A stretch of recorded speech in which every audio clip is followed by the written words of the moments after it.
Hello, नमस्ते, good evening. हमारे special session में आज हम बात करेंगे माँ भारती के वीर सपूत, स्वतंत्रता संघर्ष के जननायक, धरती आबा यानी धरती के पिता जिसे कहा जाता था। आज हम बात करेंगे legendary tribal freedom fighter Birsa Munda के बारे में। हम आपको बताएंगे उनकी उपलब्धियां, अंग्रेजों के खिलाफ उनका किया गया आंदोलन, उन पर क्या प्रभाव पड़ा हिंदू धर्म का, और बताएंगे उनके प्रारंभिक जीवन के बारे में भी, और अंत में समझाने की कोशिश करेंगे उस हर महत्वपूर्ण बिंदु के बारे में जो कि वनडे एग्जाम के लिए इम्पोर्टेंट है। हम आपको बता दें 19वीं सदी के प्रमुख आदिवासी नेता और आदिवासी समाज के जननायक बिरसा मुंडा की आज पुण्यतिथि है। उनके नेतृत्व में मुंडा आदिवासियों ने 19वीं सदी के आखिरी सालों में उल गुलान आंदोलन को अंजाम दिया, जो कि आदिवासी लोगों की जल जंगल जमीन को बचाने के लिए वो आंदोलन था। अत्याचार और शोषण के खिलाफ क्रांति का आगाज करने वाले महान स्वतंत्रता सेनानी बिरसा मुंडा ने आदिवासी समाज को उसका हक दिलाने के लिए अंग्रेजी हुकूमत के खिलाफ जबरदस्त लड़ाई लड़ी। कि माँ भारती का वीर सपूत का जन्म 15 नवंबर 1875 को हुआ था। उनका जन्म उस वक्त के रांची और वर्तमान के खूंटी जिले के उली हातू गांव में एक आदिवासी परिवार में हुआ था।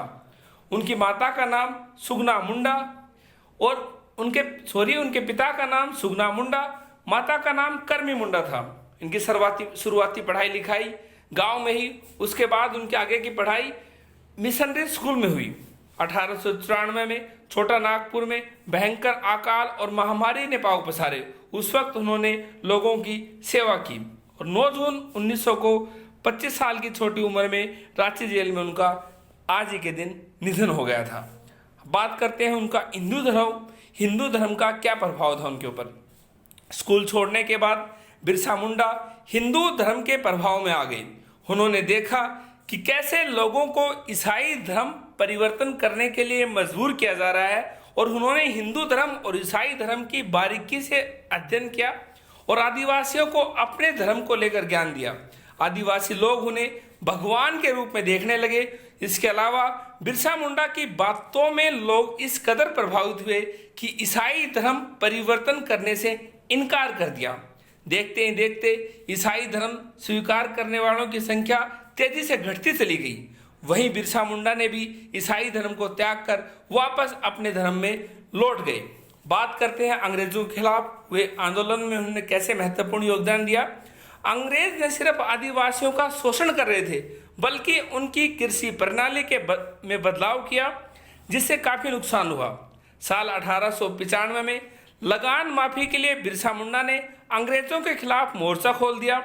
साल 1897 से 1900 के बीच मुंडाओं और अंग्रेज सिपाहियों के बीच लड़ाई जारी रही। अगस्त 1897 में बिरसा और उसके 400 सिपाहियों ने तीर कमान से लैस होकर खुट्टी थाने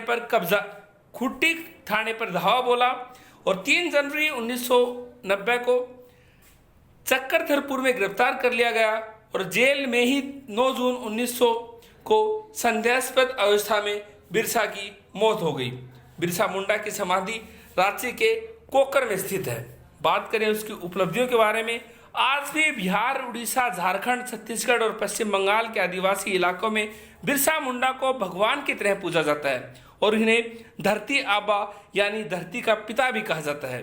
बिरसा मुंडा की समाधि रांची के कोकर के निकट डिस्टिलरी पुल के पास स्थित है। वहीं उनका स्टेचू भी लगा है। उनकी स्मृति में रांची में बिरसा मुंडा केंद्रीय कारागार तथा बिरसा मुंडा अंतर्राष्ट्रीय विमान क्षेत्र भी है। इनके नाम पर राज्य में कई योजनाएं चलती हैं। संसद भवन में भी इनकी प्रतिमा स्थापित है और 10 नवंबर 2021 को भारत सरकार ने हर साल 15 नवंबर को यानी बिरसा मुंडा की जयंती को जनजातीय गौरव दिवस के रूप में मनाने की घोषणा की। अब बात करें वनडे एग्जाम की। वनडे एग्जामिनर आपसे पूछ सकता है निम्नलिखित में से किसे धरती आबा कहा जाता था। आपका आंसर होगा बिरसा मुंडे।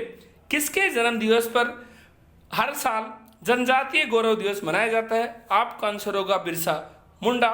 इसके अलावा उल गुलान आंदोलन का संबंध किससे है। आपका आंसर होगा बिरसा मुंडा। हमारे आज के सेशन में इतना ही। हमारे चैनल को लाइक सब्सक्राइब अपने दोस्तों के साथ शेयर कीजिए। Thank you.